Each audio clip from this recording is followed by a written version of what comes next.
السلام علیکم ورحمۃ اللہ وبرکاتہ۔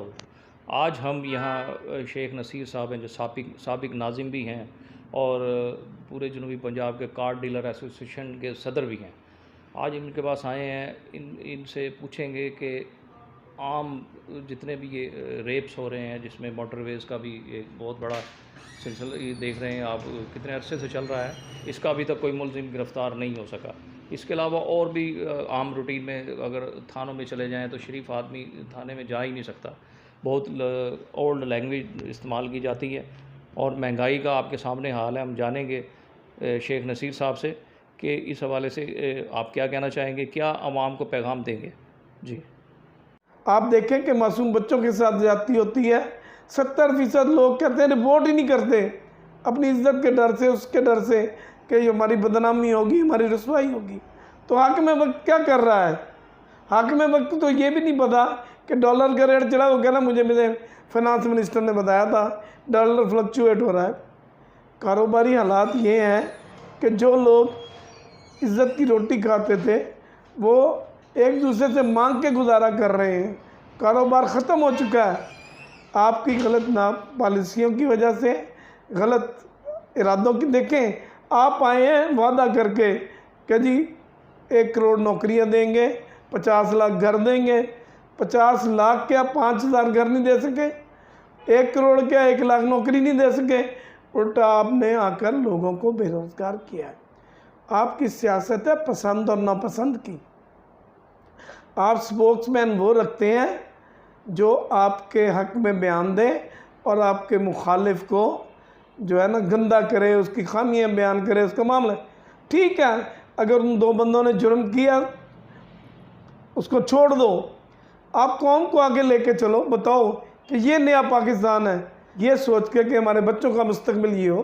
تو بچوں کو کیا مستقبل دے رہے ہیں آپ؟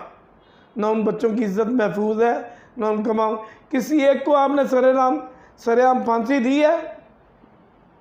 کسی ایک کے ساتھ ایسا برتاؤ کیا ہے کہ لوگ کہیں جی حاکم وقت نے بہت کچھ کر دیا؟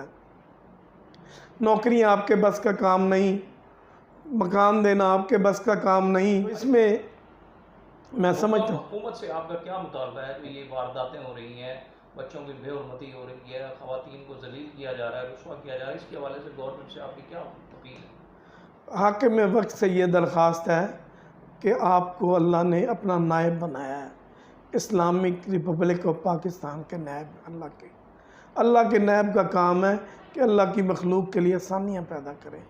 یہ انتقام کی سیاست چھوڑ دیں، یہ دوسروں کو ڈیمورلائز کرنا چھوڑ دیں، آگے چلیں، آگے چل کے عوام کو بتائیں کہ ہم نے آپ کے لیے یہ کیا، ہم نے آپ کو یہ دیا، ہم نے آپ کے لیے یہ رعایت کی، یہ فیسلٹی دی۔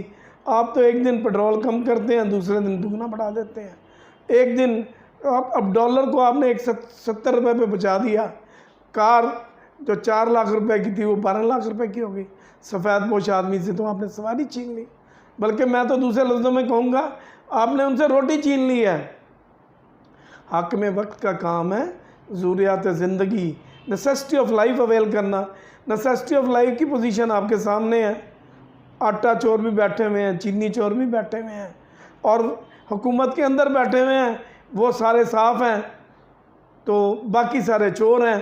مجھے بتائیں کہ اس 2 سال کے ٹرائل میں ان کو آپ نے اندر رکھا، باہر کیا، ذلیل کیا، رسوا کیا کہ تو حضرت عمر رضی اللہ تعالیٰ عنہ، ایک عورت نے 2 دن کھانا نہیں کھایا تو کوس رہی تھی کہ عمر تیرا بیڑا غرق ہو جائے، تو تباہ ہو جائے، تو نے اچھا ہمارا حاکم بنا ہے کہ ہم 2 دن سے بھوکے ہیں۔ جب آپ نے سنا آپ کو پسینے چھوٹ گئے، اب دوڑے گئے، جا کر گوشت لا کے پکا کے اس عورت کو دیا۔ اس نے کہا کاش ہمارا عمر بھی ایسا ہوتا۔ کیا یہ نئے پاکستان ہے؟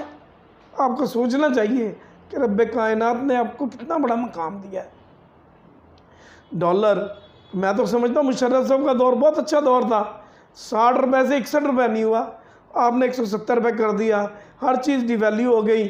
اب غریب آدمی بچی کی شادی کرے تو 125 لاکھ روپے تولہ سونا خریدے ہو تو یہ غصہ ترک کر دیں، قوم کو خوشیاں دیں تاکہ لوگ آپ کے لیے ہاتھ اٹھا کے دعا کریں۔